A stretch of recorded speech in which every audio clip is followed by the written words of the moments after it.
Assalamualaikum warahmatullahi taala wabarakatuh. Selamat pagi, salam. Pagi ini kita akan berbincang-bincang dengan Ketua Bamus Papua, Bapak Franz Ansanai, seorang tokoh Papua yang sudah dikenal di tingkat nasional, terutama terkait dengan beliau sebagai bagian daripada penggagas ya, salah satu penggagas dari otonomi khusus di tanah Papua. Nah, pagi ini Pak Frans kita mencoba untuk berbincang-bincang tentang situasi HAM dan pelanggaran HAM yang sedang berlangsung maupun yang terjadi di masa-masa lalu.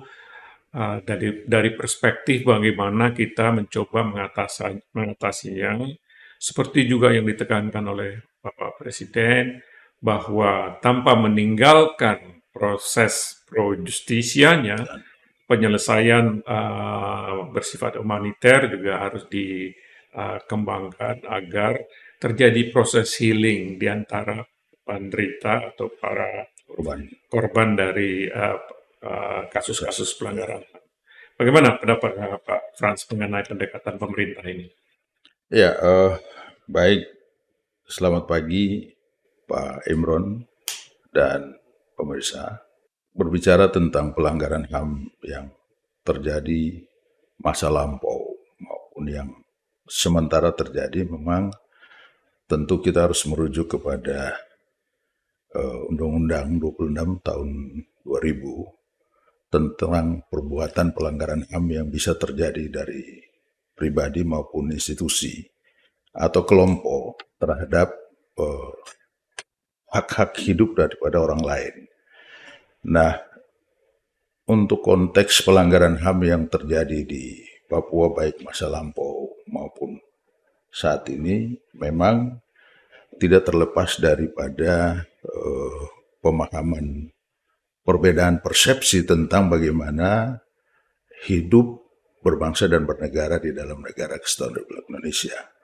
Nah, yang kita pahami bersama bahwa persoalan Papua atau dahulu Irian Barat itu sudah selesai di dalam negara Kesatuan Republik Indonesia. Nah, jika terjadi ketidakpuasan dan lain-lain, kemudian melebar kepada keinginan yang tidak sejalan dengan keinginan tujuan bernegara dan berbangsa, maka inilah yang kadang-kadang menciptakan terjadinya pelanggaran HAM, baik disengaja maupun tidak, baik secara pribadi, perorangan, atau kelompok, baik oleh lembaga, negara, institusi, yang sebetulnya masing-masing pihak menjaga kedaulatannya. Nah, berbicara tentang negara, tentu kedaulatan negara akan didahulukan. Nah, berbicara tentang hak individu untuk menunjukkan persepsinya terhadap sesuatu yang diinginkan, pasti akan berbeda dan reaksinya pun akan berbeda. Dan itu yang kemudian terjadi pelanggaran. Tetapi kita juga bersyukur bahwa dalam perjalanan sejarah bangsa kita sampai hari ini, bukan saja Papua, Aceh, dan di beberapa tempat, negara saat ini di bawah Presiden Jokowi ada upaya untuk penanganan secara serius, secara baik, bermartabat, sehingga semua pihak ada yang tidak merasa dirugikan, tetapi tidak juga merasa terlampau diuntungkan melampaui batas. Baik, Pak Frans tadi mengatakan bahwa pemerintahan di bawah pimpinan Presiden Joko Widodo saat ini memberikan perhatian khusus terhadap upaya-upaya meremedi, menyelesaikan masalah-masalah yang terkait dengan pelanggaran HAM, tidak hanya di Papua, di wilayah-wilayah lain di Indonesia.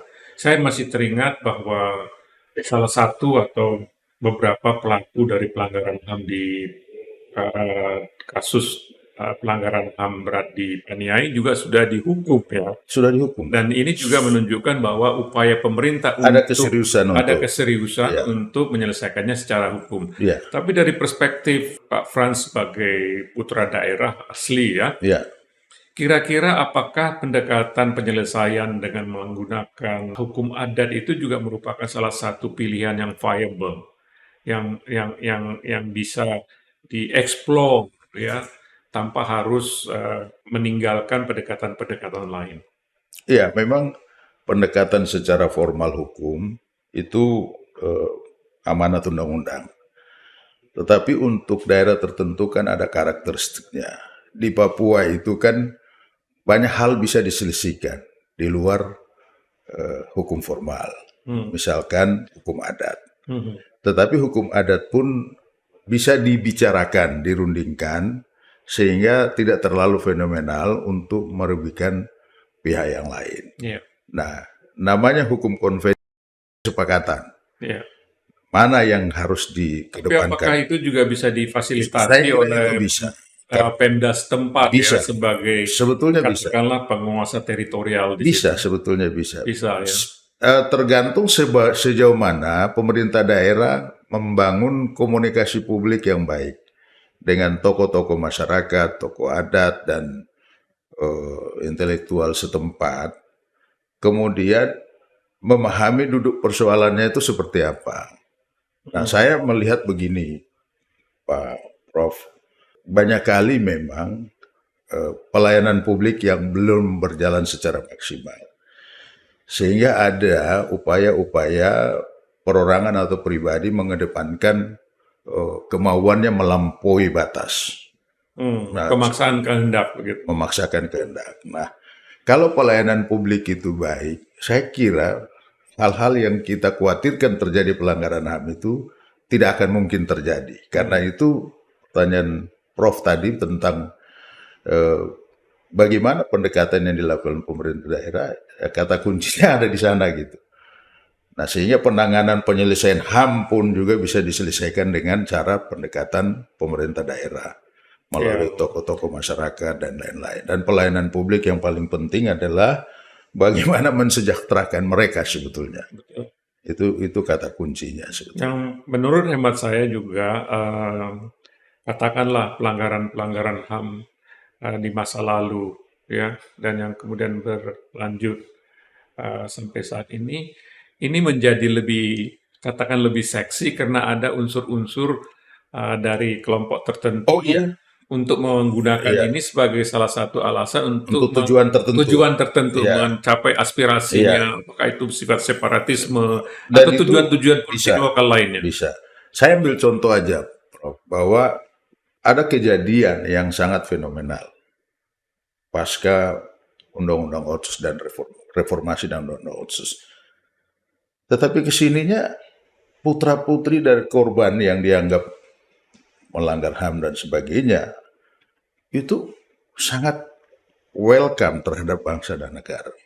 Mereka menyadari. Ya, putranya Teis misalnya. Putranya Teis, Yanto ya. Yanto. Sangat sangat apresiatif terhadap upaya-upaya yang diambil oleh pemerintah. Saya kira itu merupakan contoh Ini satu contoh konkret. Ya. Nah, ada di beberapa daerah seperti pertanyaan Prof tadi yang memang kemasannya itu sudah sulit kita membuka gemboknya. Jadi setiap ada kasus itu dijemput bola, dijadikan pemicu dan dikemas sedemikian rupa, politisasi sedemikian rupa. Nah, ini yang memang perlu dieliminir. Jadi gerakan-gerakan separatis memasuki arena publik umum dari masyarakat dan kehidupan sehari-hari ini yang merusak tatanan. Jadi kalau begitu Pak Frans setuju ya, edukasi publik ini sangat penting mengenai agar jangan dicampur adukan satu peristiwa pelanggaran HAM dengan isu-isu yang politis. Karena kalau ini dicampur adukan, kemudian orang akan terbakar emosinya seolah-olah ini ada kaitannya dengan tujuan-tujuan tertentu. Dan negara saat ini sangat concern terhadap itu dengan baik. Yang saya lihat, kita tidak melihat di dalam penyelenggaraan di daerah intervensi negara yang dianggap liar sehingga hal itu menjadi selalu dianggap bahwa negara tidak menyelesaikan. Sebetulnya tidak. Ini kita sebetulnya punya negara yang sangat sangat manusiawi sebetulnya menurut saya. Nah, contoh misalkan Prof, kemarin itu Presiden datang ke Aceh, memulai dari Aceh dan nanti akan di wilayah lain akan diselesaikan.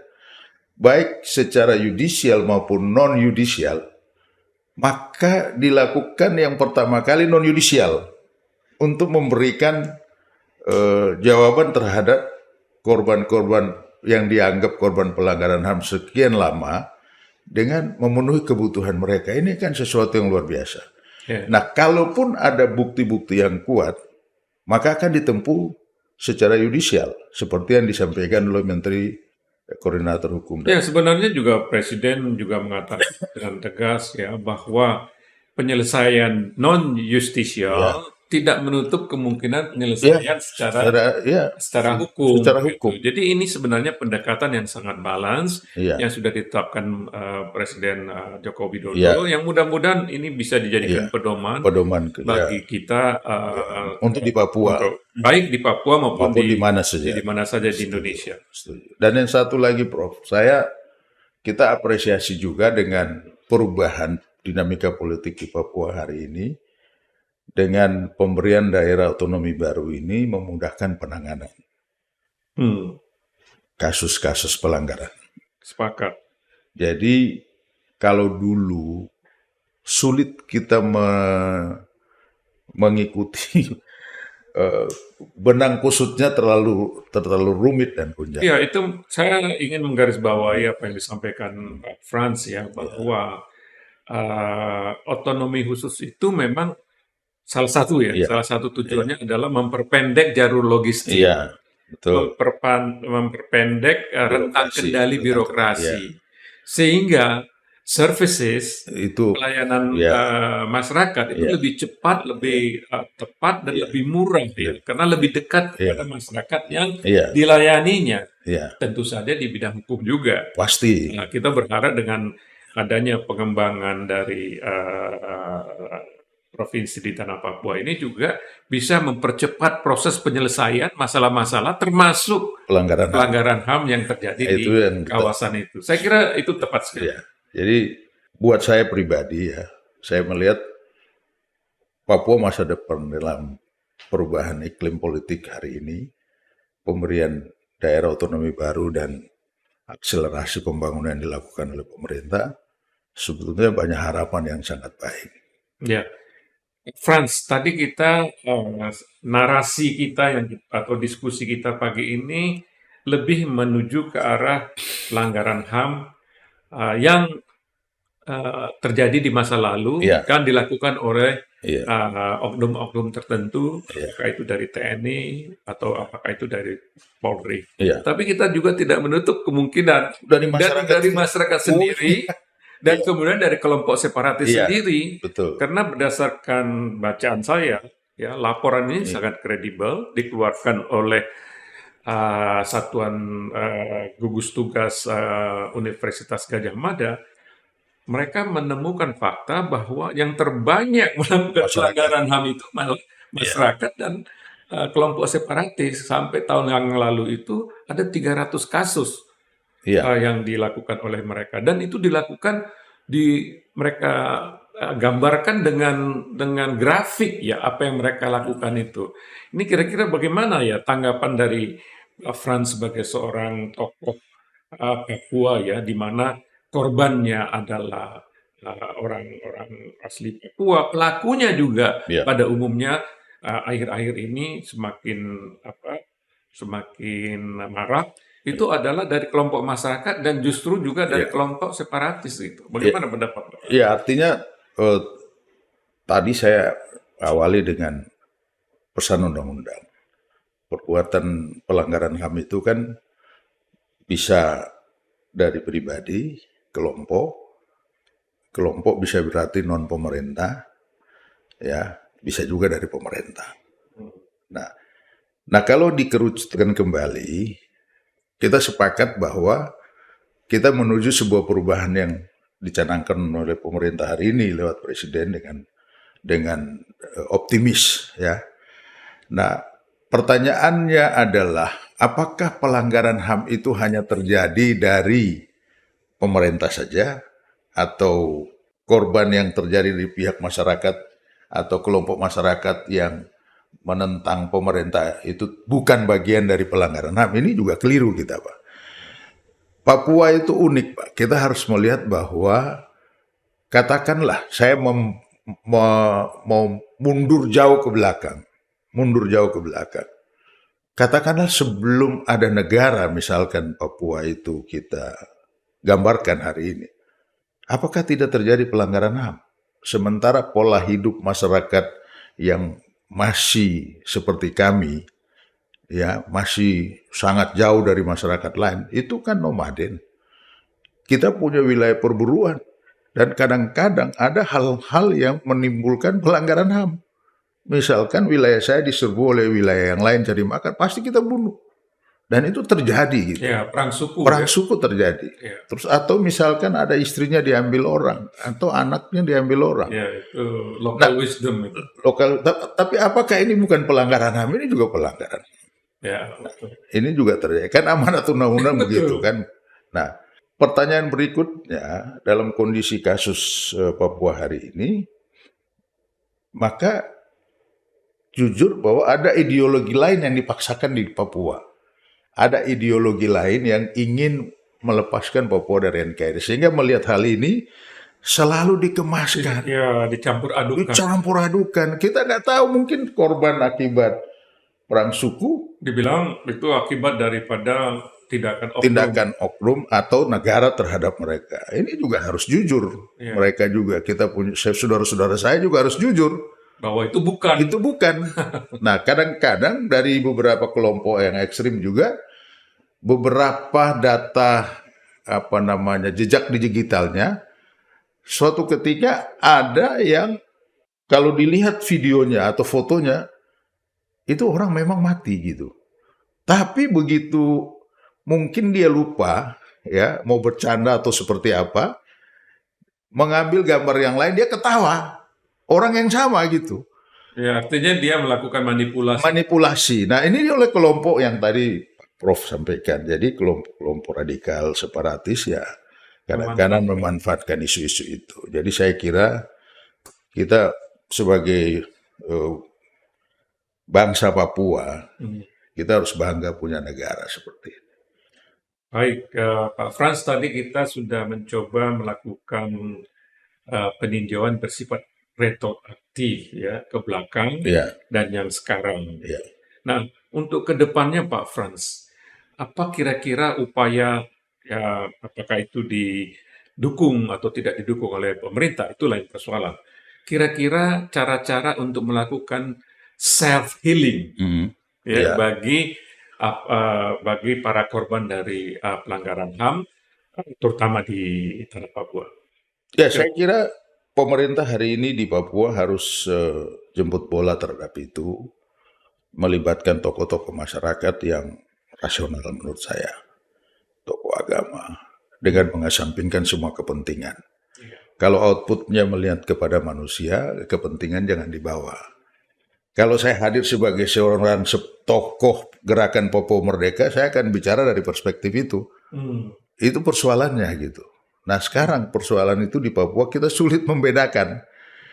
Tokoh agama bisa bicara tentang itu. Tokoh adat bisa bicara tentang itu. Nah, pertanyaan Prof tadi bisa diselesaikan kalau kita hadir sebagai manusia yang ingin memanusiakan manusia lain. Dengan mengesampingkan kepentingan. Kalau memang ada hak yang bersangkutan secara pendekatan non-hukum, ya kita lakukan seperti saran Presiden. Nah, kemudian layanan publik yang baik. Kira-kira penegakan kalau hukum yang baik. Ringkaskan saran dari Pak Frans tadi adalah upaya kita untuk melakukan kanalisasi dari dugaan-dugaan pelanggaran HAM ini sehingga bisa diselesaikan baik dalam konteks hukum maupun dalam konteks non-hukum, tapi benar-benar genuine dari datang dari masyarakat Masyarakat itu. asli Papua sendiri. Kira-kira begitu ya? Iya. Dan pemerintah juga harus memahami, Memberdayakan ya. ya, memberdayakan dan memahami masyarakat Papua ini, masyarakat Papua yang bagaimana. Ya. Saya ingin memberikan masukan kepada pemerintah karena kadang-kadang kehadirannya bisa membohongi juga. Ini juga harus menjadi tanda petik bagi kita. Ya, kadang-kadang mereka mengaku sebagai tokoh, ternyata Ternyata bukan. ternyata bukan. Kasihan. Kasihan, jadi terjadi semacam distorsi Dan waktu yang untuk kepentingan diri pribadi. sendiri. Iya. Nah, saya melihat kemarin ya, sangat menarik ya. Mungkin juga ini merupakan bagian daripada healing ya, proses healing Iya. dari apa yang terjadi, baik yang dilakukan oleh oknum-oknum tertentu maupun oleh masyarakat Kelompok-kelompok. dan kelompok separatis. Itu saya melihat besar-besaran itu Presiden Joko Widodo meresmikan Iya. apa yang dinamakan PYCH ya, Iya. Papua Papua Youth Creative Kreatif. Hub. Iya. Saya lihat luar biasa, ternyata perkembangan dari anak-anak muda Papua, kreativitas mereka itu tidak kalah dengan generasi muda di pulau-pulau lain, termasuk di Pulau Jawa gitu. Apakah ini terobosan-terobosan seperti ini bisa menjadi bagian daripada proses healing itu menurut Pak Prats? Saya kira itu yang hilang selama ini. Kebanyakan, ya, saya tidak menyebutkan pribadi, tetapi pejabat Papua, pejabat kita sendiri, orang asli, kadang-kadang lupa. Saya suka memberikan istilah, memimpin Papua itu orang harus selesai dengan hidupnya. Betul. Kalau dia selesai dengan hidupnya, tinggal dedikasikan dirinya. Dan yang terjadi kan, sepakat, orang belum selesai sama dirinya. Masih mencari sesuatu di tengah-tengah kerumitan ini. Ya, gitu. Dan apa yang disampaikan Prof tadi, sebetulnya itu yang harus terus dikerjakan generasi muda. Saya ada binaan lewat saya kemarin di Papua, kunjungan presiden, anak muda main musik. Oh ya, itu binaan kita. Lakas ya. Iya, itu Falakas. Luar biasa. Itu saya melihat juga viral di dan itu di sosial media, sampai-sampai presiden menyanyi dan menari. Luar biasa. Dan kan bisa.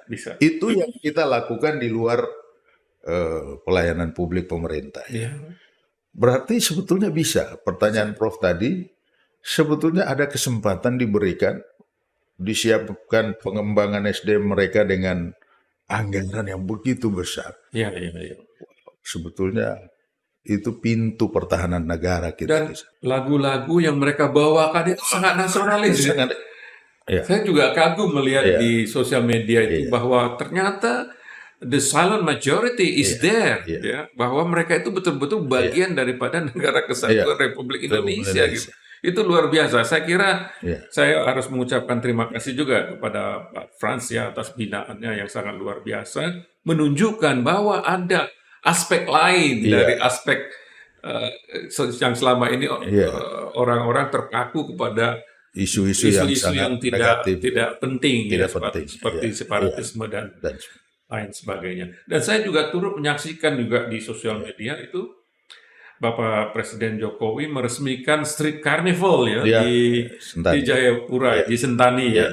Itu juga sangat luar biasa. Ternyata ide kreativitas dari generasi muda Papua itu tidak tertinggal. Bahkan mungkin pada sisi lain bisa lebih maju dari generasi muda di pulau-pulau lain, termasuk di Pulau Jawa. Bagaimana tanggapan Pak Frans? Saya sangat setuju, Pak.